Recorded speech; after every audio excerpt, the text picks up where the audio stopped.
Kitab kita Ibrani pasal 13 ayat yang ke-5, kita akan bacakan kebenaran firman Tuhan ini bersama-sama.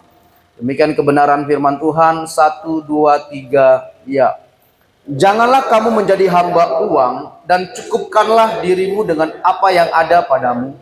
Karena Allah telah berfirman, aku sekali-kali tidak akan membiarkan engkau dan aku sekali-kali tidak akan meninggalkan engkau. Puji nama Tuhan, silakan duduk. Bapak Ibu Saudara yang berkati oleh Tuhan, Ibrani pasal yang ke-13 ini adalah nasihat-nasihat yang disampaikan untuk kita kerjakan bagi setiap kehidupan kita orang-orang percaya. Kita perhatikan di ayat pertama itu, di situ kita harus memelihara namanya kasih persaudaraan. Sampai di ayat yang ke-5 dikatakan, janganlah kamu menjadi hamba uang dan cukupkanlah dirimu dengan apa yang ada. Bapak Ibu Saudara yang diberkati oleh Tuhan, kita tidak bisa pungkiri dalam diri manusia ada namanya sikap ketidakpuasan. Manusia pada dasarnya memiliki sikap namanya tidak puas. Mungkin ketika Bapak Ibu Saudara punya sepeda, lihat teman ada punya motor, pengen punya motor. Ketika sudah Tuhan kasih motor, lihat teman punya mobil, pengen punya mobil. Itu ada dalam diri manusia, sikap ketidakpuasan.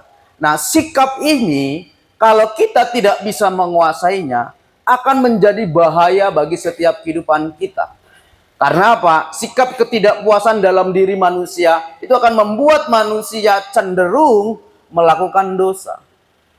Nah, kitab ini menjelaskan bagi setiap kehidupan kita bahwasanya sebagai orang-orang percaya, kita jangan pernah menjadi namanya hamba uang.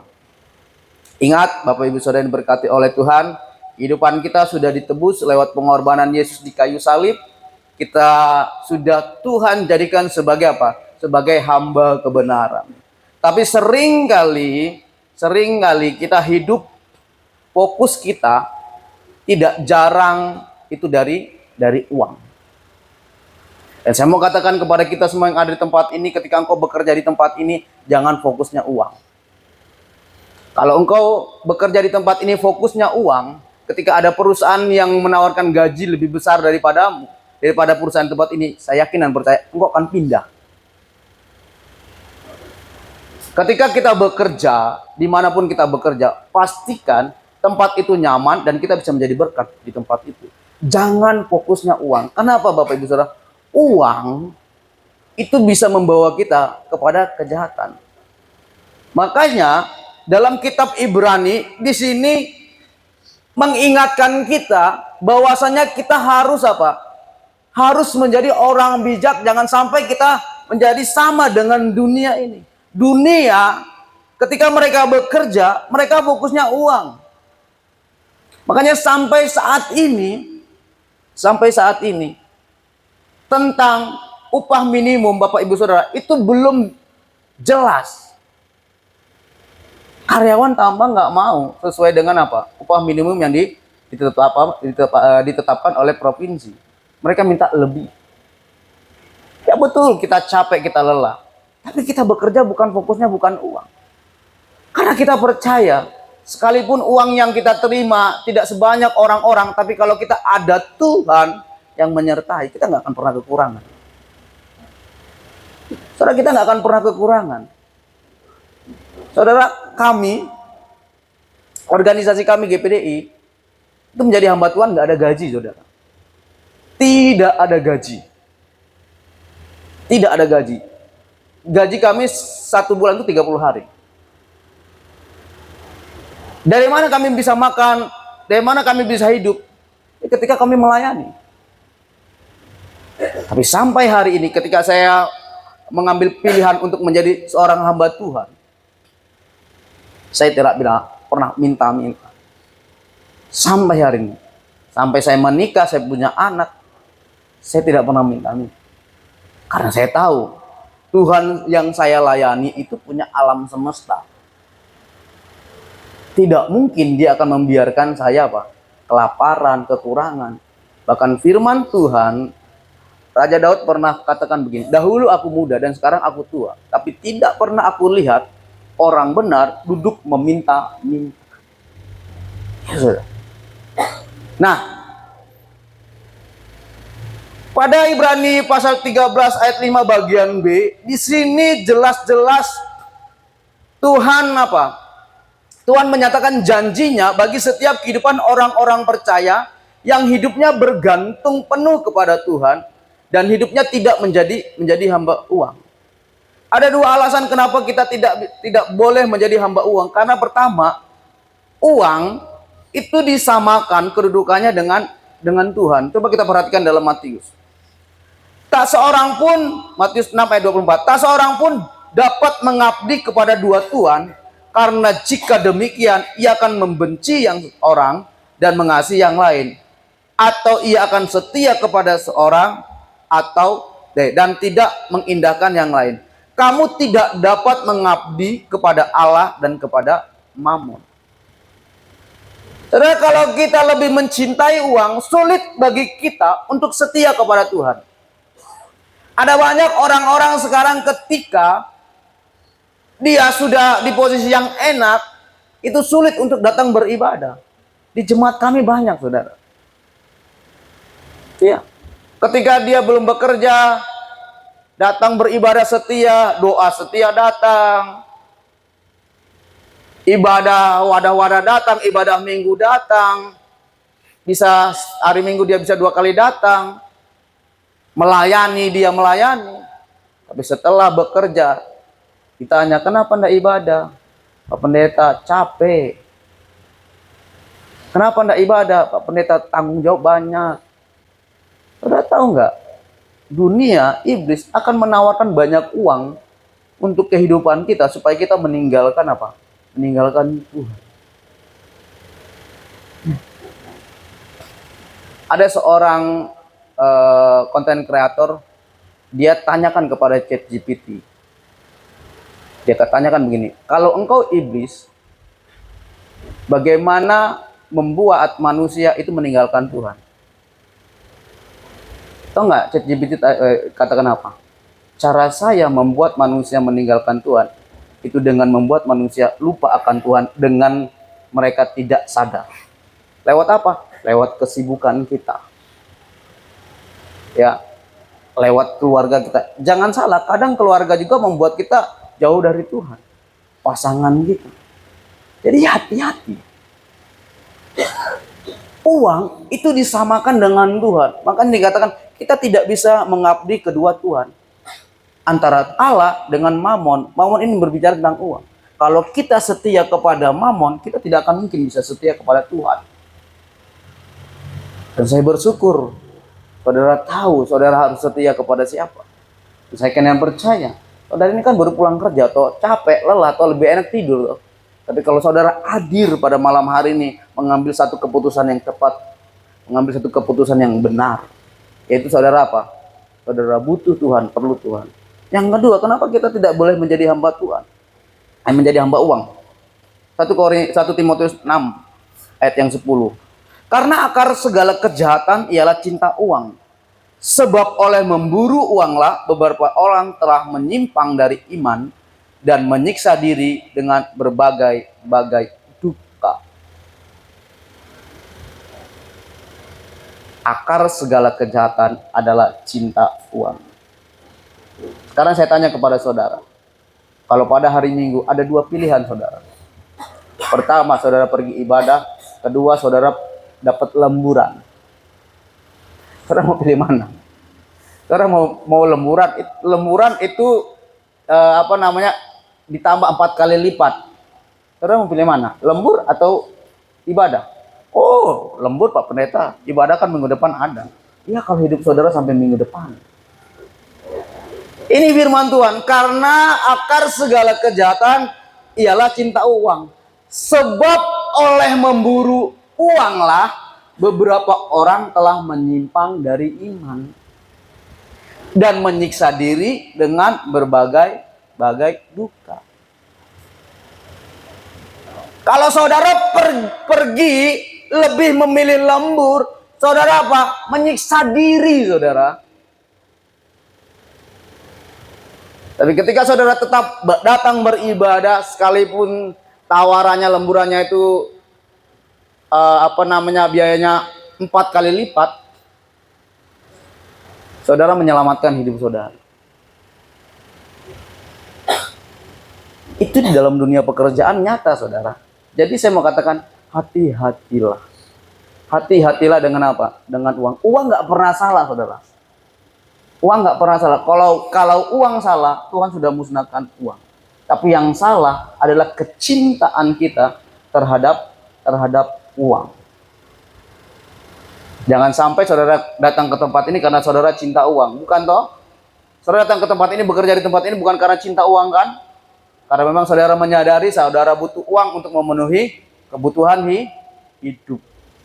Makanya firman Tuhan katakan, cukupkanlah dirimu dengan apa yang ada. Tahu nggak saudara? Jadi orang Kristen itu Tuhan hanya izinkan kita cukup. Mau beli mobil cukup, mau pergi ke luar negeri cukup, ya toh, semuanya cukup, semuanya dicukupkan. Kalau kita berlebihan, takutnya apa? Kita lupa akan Tuhan.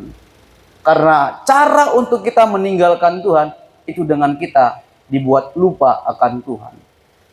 Nah, janji Tuhan akan menyertai kita itu bukan sebuah hayalan, saudara. Tapi janji Tuhan menyertai kita ini sebuah kenyataan yang benar-benar terjadi dalam kehidupan kita. Dan sampai hari ini itu pun masih kita bisa rasakan. Ada 2 bukti dari penyertaan Tuhan yang terjadi dalam kehidupan kita. Yang pertama, mari kita buka dalam Filipi. Filipi pasal 4 ayat yang ke-19 dikatakan begini. Allahku akan memenuhi segala keperluanmu menurut kekayaan dan kemuliaannya dalam Kristus Yesus. Yang pertama, yang menjadi bukti bahwa Tuhan menyertai kehidupan kita, yang pertama adalah kita itu dipelihara Tuhan. Segala sesuatu yang kita butuhkan, yang kita perlukan, itu Tuhan sediakan. Itu apa? Bukti dari penyertaan Tuhan. Kalau engkau masih bisa makan, masih bisa menikmati hidup, segala sesuatu yang kau butuhkan, engkau bisa beli, engkau bisa pakai, itu bukti dari penyertaan Tuhan. Mazmur 32 ayat pertama, Tuhan adalah gembalaku, takkan kekurangan aku. Dia adalah gembala bagi setiap kehidupan kita. Dia memenuhi setiap apa yang menjadi kebutuhan dan keperluan kita. Apa yang menjadi kebutuhanmu hari ini? Apa yang menjadi keperluanmu hari ini? Kalau engkau butuh seorang pasangan hidup, Tuhan sediakan, Tuhan siapkan. Yang penting jangan pilih-pilih. Karena menurut survei, saudara, jodoh kita adalah orang-orang yang ada di sekeliling kita. Iya, itu jodoh kita, tapi bukan istri atau suami orang ya. Jodoh kita itu adalah orang-orang yang di sekeliling kita, bukan orang yang jauh. Dan saya mau katakan kepada saudara, jangan cari jodoh itu di Tinder, di Facebook, ya, Instagram. Saudara lihat itu postingan mulus, ngiran baku dapet dengan saudara itu sama dengan jalan holy. Betul, saudara. Hati-hati, hati-hati. Jadi cari jodoh itu di dalam Tuhan, di dalam gereja. Saudara masih jomblo-jomblo, cari jodoh di dalam Tuhan. Lihat, oh dia melayani, kote. Jangan saudara cari jodoh itu karena cantik sama gantengnya. Buat apa saudara punya istri cantik, masakannya nggak bisa, nyapu nggak bisa, ngepel nggak bisa, ngurus anak nggak bisa. Terus dia paksa saudara apa? Harus ada pembantu. Buat apa saudara punya suami ganteng, cari uang nggak bisa. Anak mama, dikit-dikit telepon mama. Jadi mari kita perhatikan hal ini.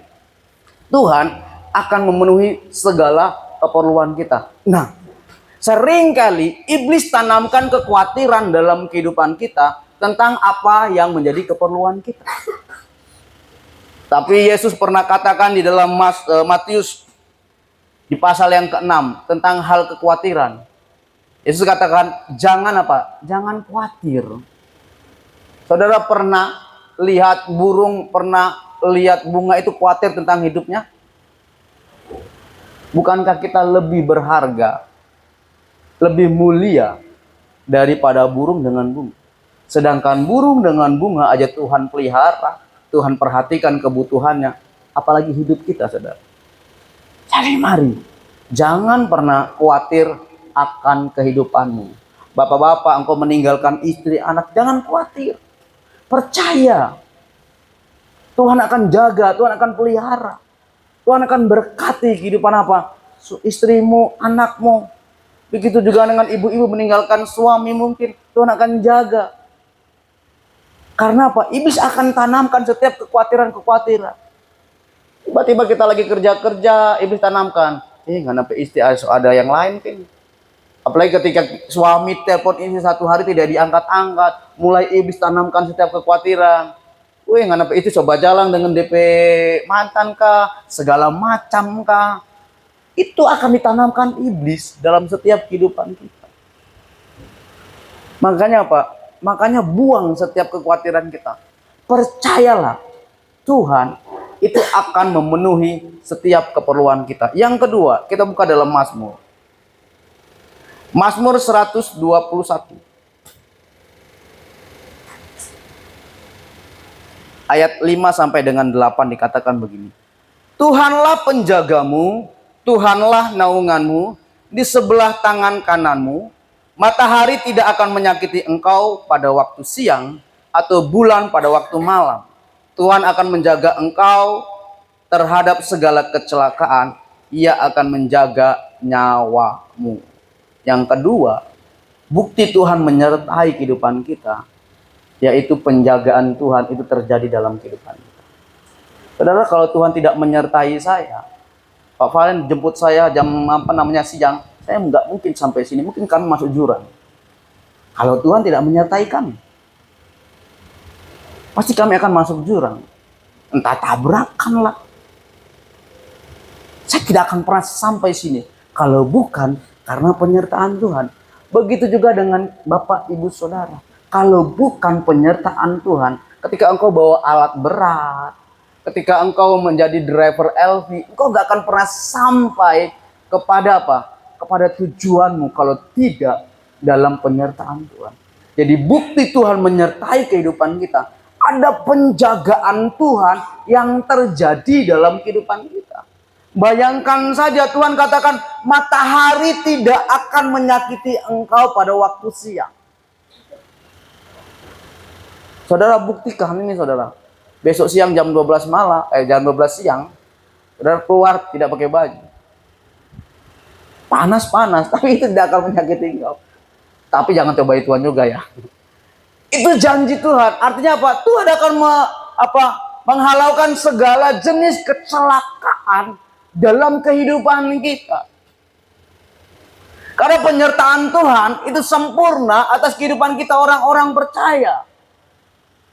Jangan takut, saudara, dengan apa? Dengan hidupmu. Dengan apa yang akan kau hadapi di depan. Karena ketika Tuhan menjaga kehidupanmu, itu Tuhan akan jaga muka, belakang, kanan, kiri, atas, bawah. Tuhan akan jaga. Tidak akan ada serangan dari si jahat yang terjadi dalam kehidupan kita kalau Tuhan jaga. Sekalipun ada orang banyak yang coba-coba mengganggu kehidupan, kalau Tuhan yang jaga, tidak akan pernah. Nah, yang menjadi pertanyaannya yang terakhir, bagaimana kita bisa disertai Tuhan? Coba kita buka Mazmur.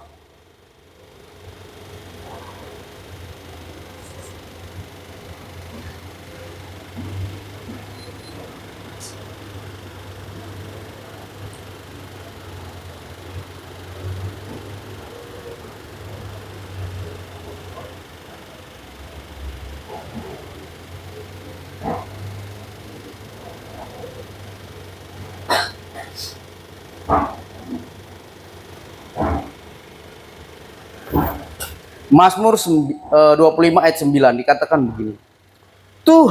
Ia membimbing orang-orang yang rendah hati menurut hukum, dan ia mengajarkan jalannya kepada orang-orang yang rendah hati.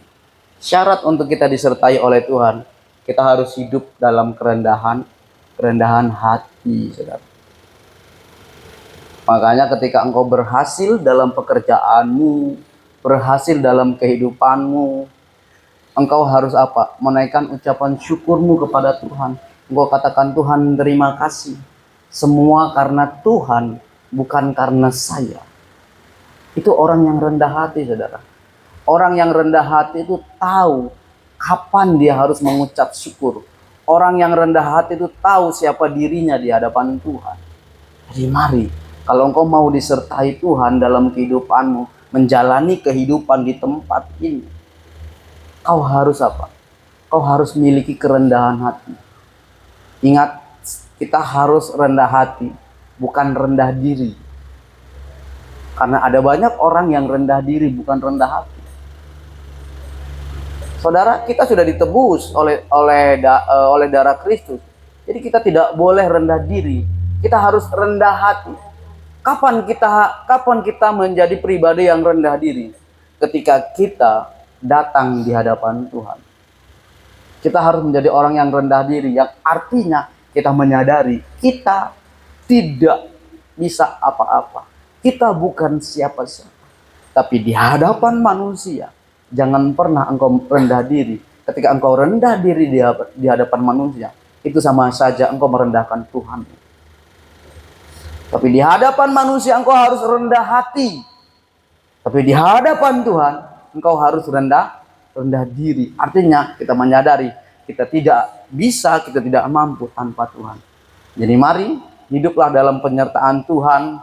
Keyakinan percaya penyertaan Tuhan itu akan menjadi bagian kita semua yang ada di tempat ini sampai kita kembali kepada Bapa. Bapa tetap menyertai setiap kehidupan kita. Tundukkan kepalamu.